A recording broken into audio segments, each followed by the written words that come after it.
JW mains में भी एक बार आया था। अब क्वेश्चन को पहले थोड़ा सा समझ लेंगे। हमारे पास मैंने आपको जो पढ़ा था इस क्वेश्चन को करने से पहले रेट ऑफ रिएक्शन को थोड़ा सा रिवाइज करते हैं। What is rate of reaction? In every reaction जो कंसेंट्रेशन ऑफ रिएक्टेंट है वो डिक्रीज होती जाती है एंड प्रोडक्ट की कंसेंट्रेशन बढ़ती जाती है। अब यहां से क्या करना है, मैंने क्या बोला कि जो रिएक्टेंट की कंसेंट्रेशन है वो डिक्रीज हो जाएगी, प्रोडक्ट की कंसेंट्रेशन बढ़ेगी, क्योंकि आपने ग्राफ से भी पढ़ा था, अगर मेरे पास ये रिएक्टेंट है, ये यहां से टाइम है एंड दूसरा ग्राफ इस टाइप से आ रहा था, पहला ग्राफ इस टाइप से बन रहा था। अगर आप यहां से लोगे तो कंसेंट्रेशन ज्यादा होगी, रिएक्टेंट कम होगा। अब यहां से अगर मैं T1 लूंगा, दिस इज T2, अब ये अगर R1 है तो R2, तो इसका मतलब रिएक्टेंट डिक्रीज हो जाएगा। जब टाइम के साथ साथ रिएक्टेंट आपका डिक्रीज हो जाएगा, ये टाइम के साथ साथ प्रोडक्ट की कंसेंट्रेशन बढ़ती जाती है। तो ग्राफ से भी हमने इसको समझ लिया था। बट क्वेश्चन इज देयर कि इस समय हमारे पास जो क्वेश्चन है इसका सिंपल तरीके से हमने रेट ऑफ रिएक्शन लिखना पड़ेगा। अब ये रेट ऑफ रिएक्शन लिखना पड़ेगा। अगर इसी क्वेश्चन में आपको रेट ऑफ अपीयरेंस लिखना पड़ेगा तो रेट ऑफ अपीयरेंस किसका लिखोगे? प्रोडक्ट का। अगर इसी क्वेश्चन का रेट ऑफ डिसअपीयरेंस लिखना पड़ेगा तो रेट ऑफ डिसअपीयरेंस किसका लिखोगे? रिएक्टेंट का, क्योंकि रिएक्टेंट ही डिसअपीयर होते हैं, आपके प्रोडक्ट बनाने में काम आते हैं। बट हमारे पास जनरल क्वेश्चन दिया गया है, तो इस जनरल क्वेश्चन को हम करेंगे कैसे? इधर देखिए, हमारे पास 1 मिनट के अंदर अंदर हम इस क्वेश्चन को सॉल्व करेंगे। ऑप्शंस आपके पास दिए हैं। जब भी हम रेट ऑफ रिएक्शन निकालेंगे, जब भी हम रेट ऑफ रिएक्शन लिखेंगे, इसका एक्सप्रेस करेंगे रेट ऑफ रिएक्शन के फॉर्म में। ये जो आपका रिएक्टेंट है और ये आपका प्रोडक्ट है, आपका रिएक्टेंट इसमें नेगेटिव आएगा। चलिए, अगर समझ नहीं ऐसे आ रहा तो हम रेट निकालेंगे।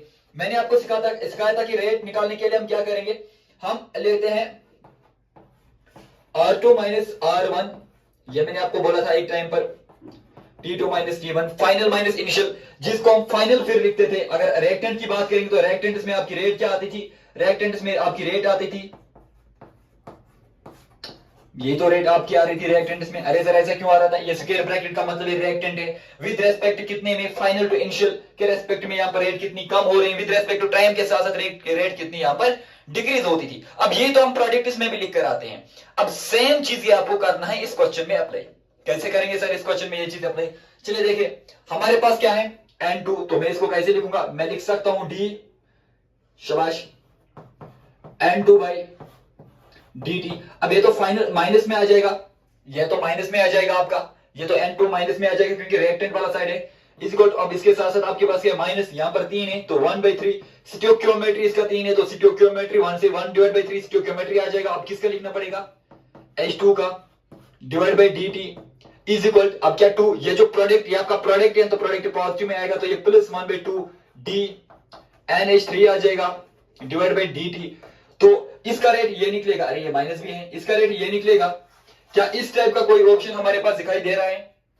Minus D N two by D T, minus D N two by D T is equal minus 1/3 D H two by D T, बेशक इज इक्वल 1/2, ये तो प्लस में आ जाएगा, यानी प्लस 1/2 है NH3 बाई डी टी। अब इसका मतलब कि ये हमारा आंसर आ रहा है, तो इन 4 ऑप्शंस के साथ मैच करोगे तो ए पार्ट आपका सही आंसर आ जाएगा।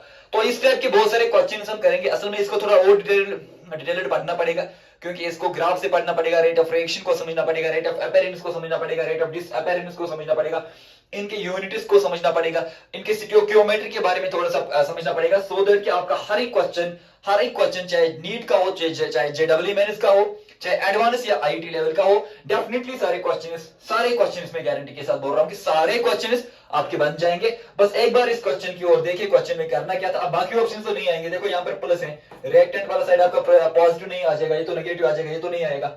चलिए यहाँ पर तो प्लस दिया है तो ये भी रिएक्टेंट वाला साइड है, ये भी तो नहीं आएगा। यहाँ पर 3, यहाँ पर माइनस दिया है, यहाँ पर प्लस दिया है, तो रिएक्टेंट वाला प्लस नहीं आ जाएगा, तो ये भी नहीं आ सकता है। तो बाकी तो आप देख सकते हो, ये माइनस है, ये माइनस है, ये प्लस है, तो पहला ऑप्शन इसका सही आ जाएगा इस टाइप के सॉल्व करने के बाद।